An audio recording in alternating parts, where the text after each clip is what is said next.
बोलो जयकारा बोल मेरे श्री गुरु महाराज की जय।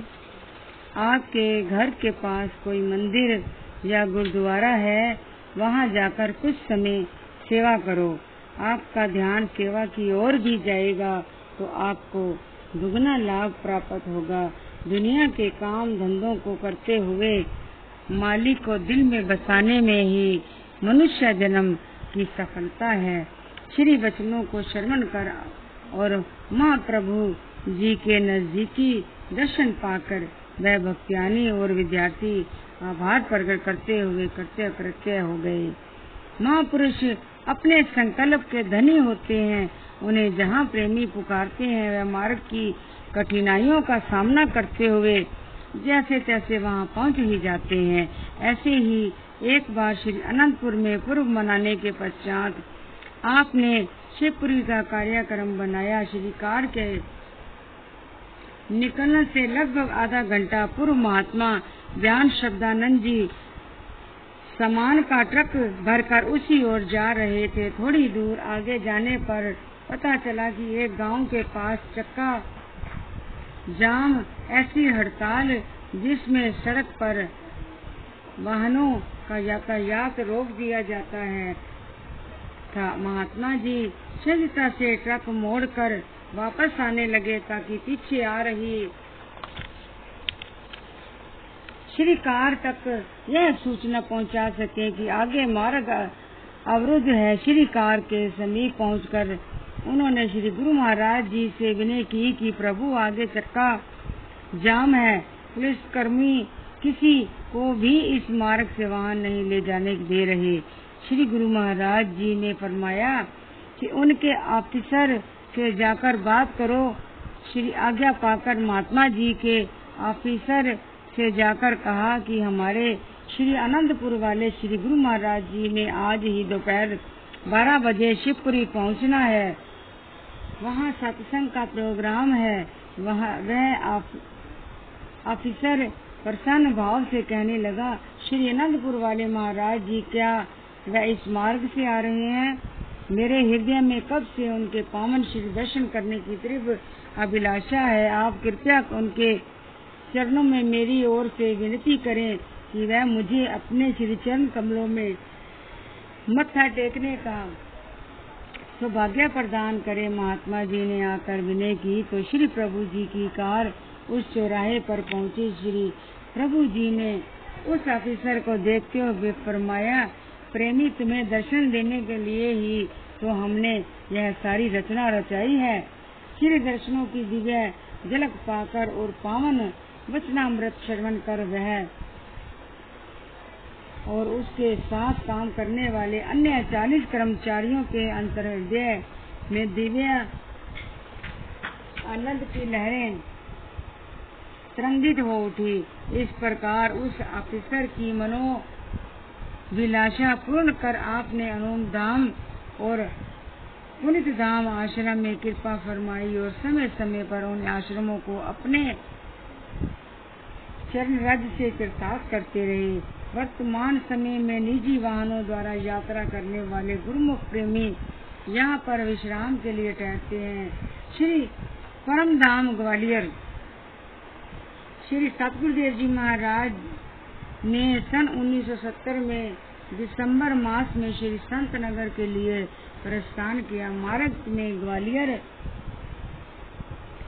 स्थित जनक बाग परम धाम में एक दिन रात्रि समय संगतों को श्री दर्शन एवं प्रवचना अमृत से निहाल किया। प्रेमियों का उमड़ता हुआ प्रेम व भक्ति पथ पर चलने का उत्साह व अभिलाषा ने आपको प्रेमी भोर कर दिया। श्री सतगुरुदेव जी महाराज जी द्वितीय पातशाही जी ने इस भूमि को खरीद कर यहाँ पर केवल एक कमरा और छोटा सा हाल कमरा ही बनवाया था। बाकी जमीन पर फलों के बगीचे और फसल के खेत थे। सन 1947 में विभाजन के समय काफी प्रेमी परिवार यहाँ आकर बस चुके थे। आपने संपूर्ण क्षेत्र का भ्रमण किया। महात्मा परम योगानंद जी को फरमाया, श्री गुरु महाराज जी श्री तृतीय पातशाही जी के अंत तक परिश्रम से निमृत इन परमार्थिक स्थानों को श्रृंद भव्य रूप देना है। इस धरती पर दूर दूर से प्रेमी जिज्ञासु भक्ति प्रेम नाम सिमरन की आत्मिक संपदा से मालामाल होंगे। इस समय ग्वालियर का डिप्टी कमिश्नर अचानक ही बाहर का निरीक्षण करते हुए अंदर आया। उसने आपके तेजोमयी स्वरूप को निहारते ही अभिवादन करते हुए कहा, धन्य है यह धरती, धन्य है श्री आनंदपुर के सत्पुरुष, धन्य है उनके सेवक संत जन। निष्काम सेवा, निष्काम परमात्मा का अदम्य उदाहरण अन्यत्र कहीं न मिलेगा। अब यह स्थान भी श्री आनंदपुर की भांति श्रीद ही परम मार्ग की ज्योति से जगमगाएगा। सत्पुरुषों की एक दिव्य किरण ने मेरे अंतर्मानस में आनंद की अनुभूति कर दी। इससे बढ़कर महिमा का प्रमाण क्या दिया जा सकता है। श्री सतगुरुदेव जी महाराज श्री पंचम पातशाही जी ने फरमाया, आप पुण्य संस्कारी आत्मा हैं। आपके विश्वास एवं हार्दिक श्रद्धा ने ही आत्मिक आनंद प्रदान किया है। सत्पुरुषों की संगत से समीपता जब भी मिले पूर्ण लाभ उठाना चाहिए। वे मनुष्य की अपनी पूंजी है। महात्मा जी ने आश्चर्यचकित हो विनय की, महाराज अभी आपने पहली बार यहाँ कृपा की है, इसने कैसे जान लिया कि यह स्थान सिद्ध ही आबाद होगा, जहाँ अत्यधिक परमार्थ भक्ति का स्तोत्र बहेगा। श्री वचन हुए महात्मा जी, इन्होंने पहले अपने बुजुर्गों से श्री आनंदपुर की महिमा सुनी है।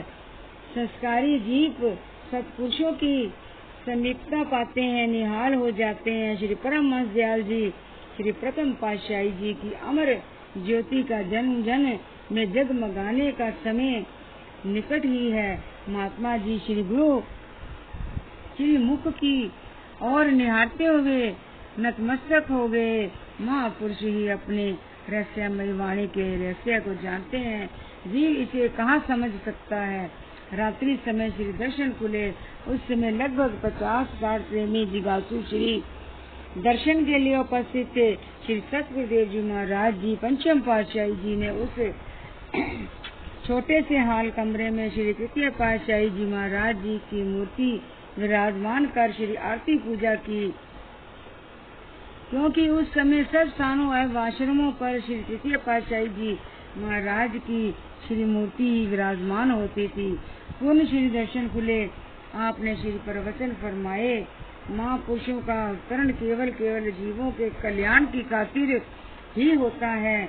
जो भाग्यशाली जी उनकी संगति में आ जाते हैं, वह इस संसार में भी सुखी जीवन गुजारते हैं, पर लोग भी सुधार लेते हैं और अपने मालिक से मिल करके सुख स्वरूप हो जाते हैं।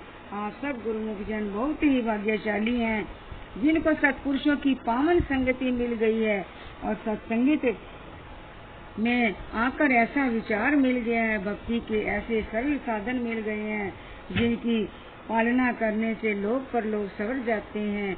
हर एक जीव के ऐसे ऊंचे भाग्य नहीं होते कि उसे महापुरुषों की दुर्लभ संगत मिल जाए। आपको अपने ही नगर में भक्ति की संपदा एकत्र करने का आश्रम मिल गया है, जहाँ पर पहले भी महापुरुष श्री दर्शन और सत्संग सेवा का स्वर्णीय अवसर प्रदान करते रहे हैं, और अब तो मानो आपकी लॉटरी खुल गई है। चुनिंदे भी यहाँ पर हजारों लोग दूर दूर से आकर सत्संग सेवा का लाभ उठाएंगे। आपके समीप भी भक्ति कमाने का कुबेर खजाना चलकर आ गया है। ऐसे भाग्यशाली जीव तो लाखों करोड़ों में से विरले ही होते हैं। आप जैसे गुरुमुख जन ही होते हैं जिनको ऐसा मौका मिलता है, ऐसी संगति मिलती है। इसलिए गुरुमुख जन इस बात का हर वक्त ख्याल रखते हैं कि हमारा जीवन आम लोगों के जीवन की तरह नहीं है। उन्हें इस बात का पता चल जाता है कि हमारा जीवन बहुत विशेष है। जिसमें हमने मालिक के सच्चे नाम और भक्ति की कमाई करनी है। गुरुमुखों मानुष जन्म तो कई जीवों को मिल जाता है, मगर उसको पा करके सत्पुरुषों की संगत हर एक जीव को नसीब नहीं होती। इसलिए गुरुमुख जन इस मौके को पा करके, मनुष्य जन्म को पा करके महापुरुषों की संगति में आ करके उनके बनाए हुए नियमों में अपना चित्त लगाकर भक्ति की कमाई करते हैं और अपना लोग भी सुधारते हैं और परलोक भी सहेला बना लेते हैं, जिससे उन्हें महापुरुषों की प्रसन्नता भी हासिल होती है। अब गुरुमुखों पर महापुरुषों की बहुत ही प्रसन्नता है, बहुत खुशी है, जो कि आपको ऐसा दुर्लभ संयोग मिला है। सत्पुरुषों की संगति में आकर के भक्ति की कमाई कर रहे हैं, आपने जीवन से पूरा लाभ उठा रहे हैं, लोक पर लोक सवार रहे हैं। यह मनुष्य शरीर केवल शरीर में ही नहीं है, इसमें तो चेतन वस्तु है, वह आत्मा है। आत्मा को सुख व शांति कैसे मिलेगी, उसका लोक पर लोक कैसे सवरेगा, यह विचार, यह ज्ञान सत्संगति में आने पर ही मिलता है। भक्ति की कमाई करने से ही प्राप्त होता है। इसलिए गुरुमुख जन हमेशा सावधान रहते हैं, अपने समय की पूरी कदर करते हैं, अपने एक श्वास में नाम भक्ति की कमाई करते हैं, जिससे कि उनके लाभ मिलता है। क्या लाभ मिलता है? वह इस संसार में ही सुख से जीवन गुजरते हैं और जब मालिक की दरगाह में जाते हैं तो सुरखरू होकर जाते हैं। इसी में मानव जीवन की सार्थकता है। समस्त संगत निहाल है, खुशहाल थी। सबने अपने भाग्यों की सराहना करते हुए श्री परमहंस दयाल जी का धन्यवाद किया। रात्रि समय जब दर्शन बंद हुए तो आपने महात्मा दर्शन अलखानंद जी एवं महात्मा परम योगानंद जी को फरमाया कि आप दोनों रात्रि को यहाँ पहरा देने का प्रबंध करें। यह संगत प्रातः सूर्य निकलने पर यहाँ से जाएगी। संगत ने रात्रि वहाँ ठहरने के लिए भाग्य बनाए कि प्रातः हमें पूर्ण श्री दर्शन का सौभाग्य मिलेगा। दूसरे दिन प्रातः श्री आरती पूजा श्री दर्शन देकर श्री सतगुरुदेव जी महाराज जी ने श्री संत नगर के लिए प्रस्थान किया।